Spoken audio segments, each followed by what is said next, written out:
Hi guys and welcome back to the channel. Today I've got two replays in the Tier 10 Soviet Premium Heavy Tank, the Object 260. Now this is a tank that I thoroughly enjoy. If you've seen my previous videos on this tank, you'll know that I do really love playing this tank. It is such a fun tank to play because it's not really a true brawling heavy tank. It's a heavium, right? And basically it's a heavium. So you play it a bit more like a medium tank, a bit more like a 430U, for example, and you will have a good time with it because the mobility, as you can see, is really good. It gets up to 60 kilometers an hour, held back a little bit by ground resistances, but you help that out with off-road driving and you have a good time.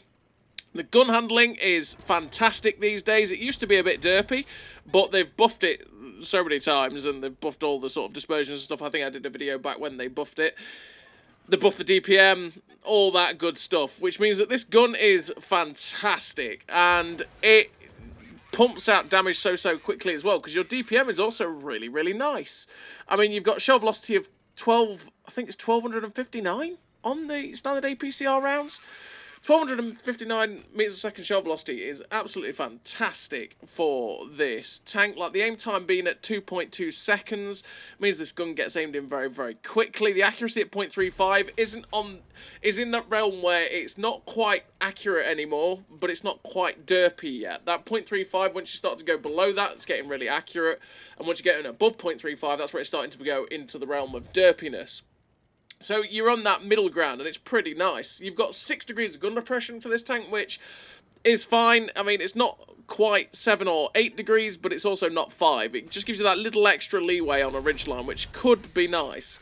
Although, it's still pretty awkward to use, as you are seeing in terms of using certain positions, like this one here on this map, which is Heilbronn. But yeah, your 6 degrees of gun repression is decent. Obviously, reload, like I say, is pretty nice. Accuracy, aim time, you've got 260 pen on your APCR with 340 on the heat, which is a thing of beauty because that means you absolutely butcher things like Type 4s, Type 5s, E100 turret fronts, you know, all that good stuff. And if you use the mobility of this tank to get yourselves into good positions, you will be able to just dish out a good amount of damage from getting yourselves into those flanking positions that certain other heavy tanks just wouldn't be able to do. And because they have buffed the armour on this thing as well, you can bounce a fair few shots. You can ricochet a few shots here and there. You can bounce more off your turret top as well, because it used to have a roof that was pretty overmatchable by a lot of guns, but these days, yeah, they basically made it so it's not that. Wow, that something just popped a blind shot there and bounced off our turret, I think. That was weird. We're just trying to find if we can see if we can blind shot this dude. It didn't go anywhere near. But that shot just flew out of nowhere and hit our turret. Like, okay. Nice attempt there. But yeah, all the things that go for this tank are very nice. It's one of the reasons I love it, and it's up there with like the E50 and the E50M for me in terms of how it fits me. That's why I love the 260. It fits me in being stupidly aggressive at times, because you can get to those stupidly aggressive positions, but you can also bounce shots. You can get stuck in with this gun too.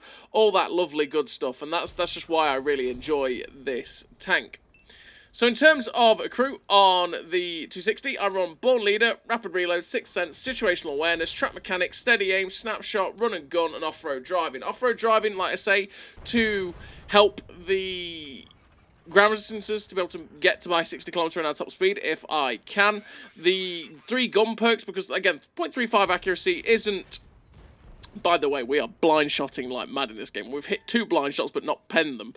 But yeah, the 3 gun perks, because again, like I say, we're not on the most accurate side of things, and we're also not on the derpiest, so it can't hurt to help this gun out as much as humanly possible, especially since a lot of this tank is also down to the fact that your gun is phenomenal and your DPM is really quite nice, so you want to maximise the ability to use that if you can.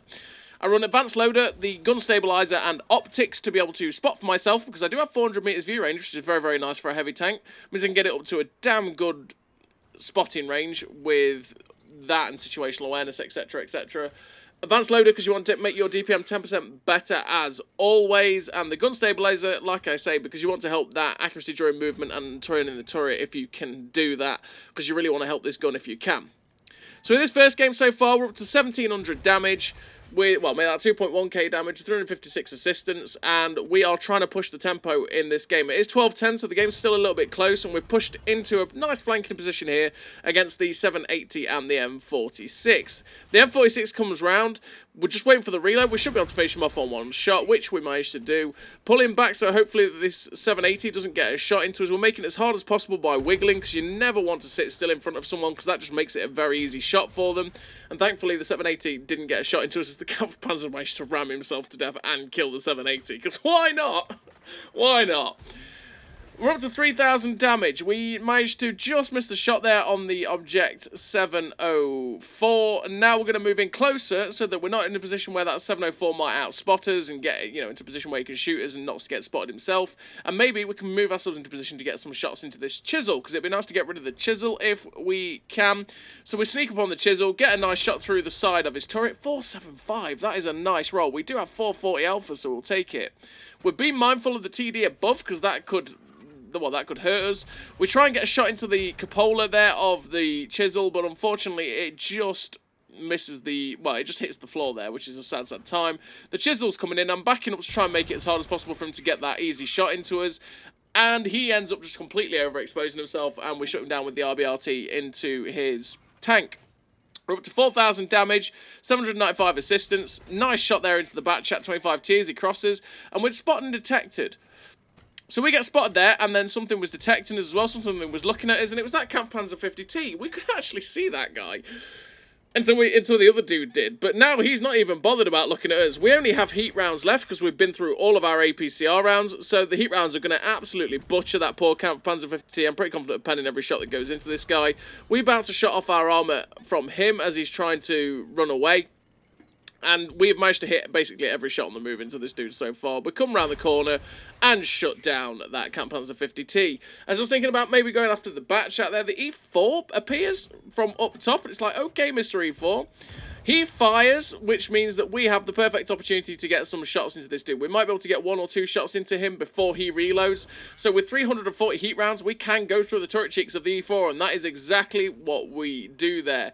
Now we're pulling around to get a shot guaranteed into his lower plate, and he ends up firing, and someone else, and the Skoda T50 shuts him down. Now there's only one tank left on the enemy team. It is a Batchat 25T, who was in this corner at B0, but unfortunately for us, he's managed to slip away somehow, some way from the 3 tanks that were with him. He's managed to slip away, which means we're going to have to go on a little chasey with the Batchat 25T. 6.6k damage so far with 1,021 assistance. Is a really nice game so far for the Object 260. The Batchat 25T actually shuts down the AVRE, which is always a good time, and that gives an indication that he is still somewhere down the 0 line, and he's not quite made it away yet. So what we're going to do is we're going to try our best, and this game of chasey is basically going to lead to us having to try and preempt the moves of the Batchat 25T. That is the thing you've got to do when you are chasing down something that's quick. You've got to be thinking, right, okay, where's he going to be? There's no point me charging down the 0 line, trying to keep up with it and try and chasing him down where he was, because at the end of the day, he's just going to lead us on a merry chase around the map, and we're just going to get nowhere near him. So we have to try and preempt where he's going to pop up. So he was spotted at J9. So what we're going to do is we're now going to drive to aim for about the cap, because, well, the next time he's probably going to pop up is the cap. And, well, lo and behold, he did. Because it's a Batchat 25T, he's very, very quick. We come around the corner, and we might actually have a shot at this dude, but he's just getting out. Now the worry is that he's going to be able to get away and get towards the town before we can cut him off. So we're really hoping for that not to happen. But once again, we're trying to preempt the fact that he might actually get towards the town. But we spot him. And that shot flew true. Oh, we take those. The shot managed to fly true, on the move, straight into that Batchat 25T. We finished the game with 4 kills, 6.9k damage, 1,000 assistance, ace tanker, the high caliber, the 1,570 base XP. A really nice game for the Object 260 there. That shot on the Batchat 25T was filth. We take those every day. Stalin guided the shell straight into the Batchat, and out of dodge he goes. And we're on to the second replay of the video, and the last one of the video, really. And it's on El Haloof. On El Haloof, I am going to use the mobility of the tank once again to push us to a good position where we can try and get some flanking shots as people cross along the A line. So we're going to use the 60 kilometers now to try and push up to DC2, because from, you know, that position there you can get shots into anyone that crosses along the A line, maybe tries to get to A1, and you can fight people on the corner at B3 as well. As we're driving along, the Indian Panzer gets spotted, the Primo Victoria is also spotted, the heavy tank that's in their base. There's also this light tank. So what we're going to do is try and shut down this light tank, because here's spotting our campers, just trying to make sure we're guiding it, and unfortunately we just lead it a little bit too far forward at that Batchat 25T, and it flies above his head. But he keeps moving himself into a position where we can get a shot at him, and unfortunately that one misses. Come on, me from the past. Aim better, bro. Oh, we miss again. This is a get good, bro moment. Come on. Hit the target. Come on. Hit it. Do it. You want to hit it? There we go. Well played. You aimed properly, you absolute scrub. Well played, sir. Well, pat on the back, me. Pat on the back. We hit that shot. Beautiful scenes. But we're up to 480 damage with that one shot we got into the Batchat with the wasted 5, 6, 7, 10 billion shots we took at that guy. Now we've got to focus on what's in front of us. So the team has pushed quite aggressively to A1, and they're pinning back their team, at A3. So what we're going to do is we're going to push aggressively into the Simil 1951. I don't fear this guy whatsoever, pretty much. So we get a shot into his tracks, go for the ram. He's repaired. We're rounded for 230. I'm going to use him basically to try and shield me from anyone else to shoot, and we shut down the Emil 1951 there. But the Primo Victoria gets a shot into our side, so we're going to push as quickly as possible into the rocks here so that we're safe from the Primo. Go for the drive wheel of the 705 to lock him in place, because what we want to do now is try and keep this guy pinned if we can to stop him from coming round and dealing with us. Unfortunately, we miss his front drive wheel there, which means he's now coming for us. And the thing about this 705 is the fact that he's actually heavier than us, and he's got better engine. So if he does exactly what he's doing now, he can actually bully us quite easily. What I should have done is loaded Heichi or Heat to be able to deal with this guy's upper plate. Probably Heichi would have been best. And I'm making a right meal of trying to angle myself into a position where I can get a shot in. And fortunately enough for me, the GUI shuts down the 705. We're getting shot by the light tank, which I assumed was the Batchat 25T from the middle. But now, because we were getting hit for so little, essentially, I assumed it was the Batchat 12Ts. Now he is actually out of ammo. I know that he's not really going to get any more shots in, because he's still being pesky over there. If we'd been able to shoot properly earlier on, we'd have avoided this issue. There we go. He started shooting us again, and we managed to get round the corner safe from him. Now we've got the E75 and the Chrysler K in front of us. We get shot through the Chrysler K's lower plate, because with our 260 pen, well, we're just going to make mincemeat of this poor guy's lower plate armour. And realistically, we could actually go through his upper plate as well if we really wanted to. The Chrysler's gone there. I just think of the tank then. The Chrysler's gone. Now there's a 705. I mean, I could have shot the artillery quite easily, but I didn't even notice it, because I did notice this heavy tank that's directly behind us, which is a 705. So what we're going to do is we're going to try and turn around and help this light tank out against the 705, because he's in a very bad position for him, good position for us. Go for the drive wheel to try and track him in place so that he can't get away, which we managed to get. Now we're trying to just use the dead rack of the other 705 to make it as difficult as possible for him to hit us. He actually shot at someone else there because we were making it difficult for him, and we've kept him pinned with the tracking shot. He's not even bothered about us, and we managed to shut down that 705. Now we're again going to use the mobility of the 260. We're going to flank ourselves into a better position to try and get some more shots into these guys. I'm going to go for the position at about C6, C7, because from there I can possibly get shots at the guys that are climbing up at J7, but I can also fight up in towards their cap. So we're detected here, which means there's something, the heat shell flies past, there was something that was trying to get a shot at us. Now we've got the E6 coming after us. It's like, hello, Mr. E6, go on then, bro. Do you really want to try this? He ends up taking a hit, which means that he pulls back, because, well, it's kind of dangerous for him to do that. So we've got to try and support our other 260 friend. We go for the RBRT into the Primo Victoria, and our 260 friend ends up shutting that Primo down. The Batchat 12T from earlier is circling around towards their cap, and we miss him again, because, we're terrible at aiming at Batchat 12Ts, apparently. We've got to be careful of the SU-130PM up north, because he might try and get a shot at us, and it's not going to be good. Our 260 friend has just YOLO'd into the medium tanks, but I'm concerned about that that SU-130PM. He was in a very dangerous position for us, so we had to get rid of that guy, and thankfully the shot flew straight in and shut him down. We go for the turret cheeks there of the T-57 Heavy, because that is where we want to shoot with APCR or heat, and it went straight through. But now now that T-57 Heavy, I'm assuming, is loading. We're going to go bully this Indian Panzer. We're going to get rid of this guy. We RBRT the shot into the Indian Panzer, go for the ram, and shut him down. Securing our 5th kill of this game for 6.6k damage nearly. 2.2k blocked as well, which is quite nice. So we're going to go in for this T-57 Heavy. There's still a batch at 12T somewhere, but we're going to ignore that because we know exactly where this T-57 Heavy is, and we can go deal with this guy. The problem is, naturally, if he fires heat, he could go through our upper plate and, well, our frontal armor quite easily. And we're a two-shot good rolls for him, and we're a 3-shot at most for the T-57 Heavy.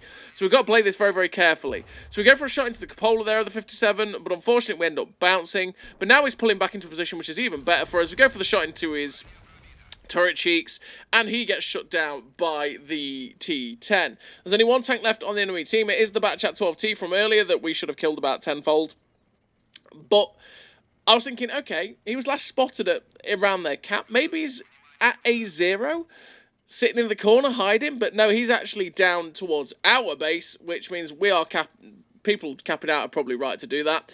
So we're going to try and, again, use the mobility of the 260 to see if we can push into position to try and get a shot at this batch at 12T.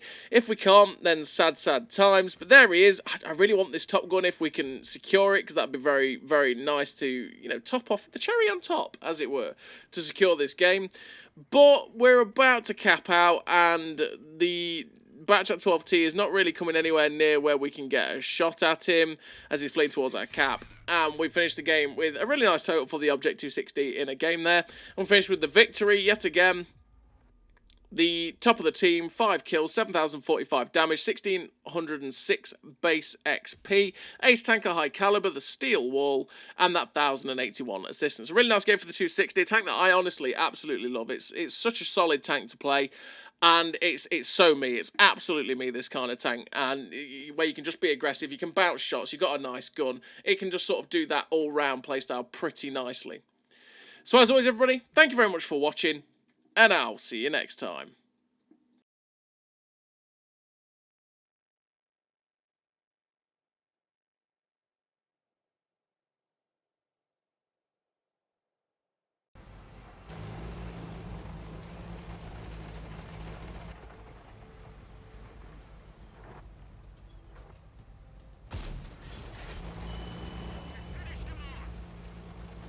A great success!